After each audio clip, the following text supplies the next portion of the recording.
C'est le premier grand incendie de l'été dans le Gard et il s'est déclenché hier aux alentours de 16h30 à Générargues. Un important dispositif s'est alors mis en place avec plus de 170 sapeurs-pompiers, dont certains sont venus des Bouches-du-Rhône et du Vaucluse.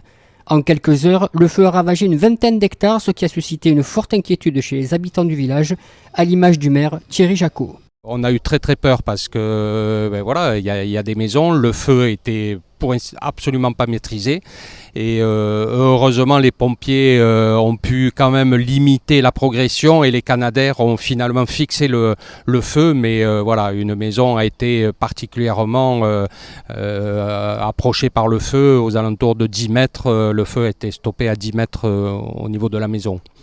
Ce n'est pas la première fois qu'un feu se déclenche en bordure de la voie ferrée, mais le maire de Générargues estime que le responsable, ce n'est pas le petit train des Cévennes. J'ai piqué 2-3 colères ce matin, la colère est descendue un peu, mais voilà, on entend en permanence le petit train qui a mis le feu. Non, le petit train ne met pas le feu démarre toujours au même endroit.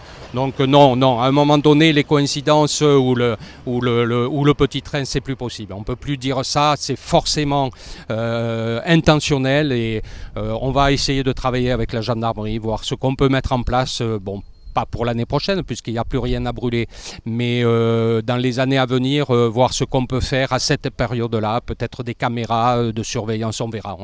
Il y a du travail à faire là-dessus.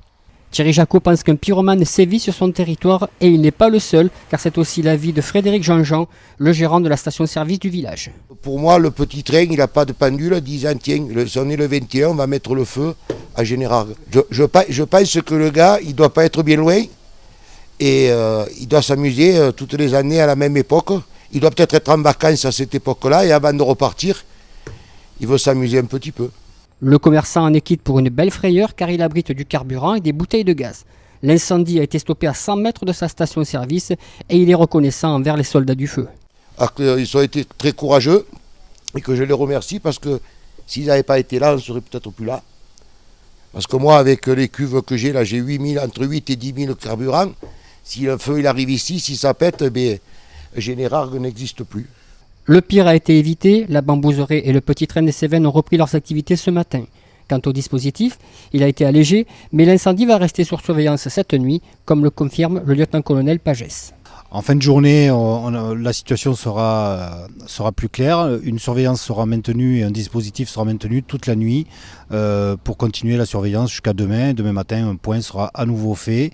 On utilise des caméras thermiques qui nous permettent de visualiser tous les points chauds qui peuvent rester. Donc ce travail va continuer jusqu'à ce qu'on ait la certitude qu'il ne puisse pas y avoir de reprise. 4 soldats du feu ont été légèrement blessés et en cette période à risque, les sapeurs-pompiers du Gard rappellent à la plus grande vigilance et l'interdiction formelle d'emploi du feu, ainsi qu'au strict respect des mesures préventives liées au risque de feu de forêt.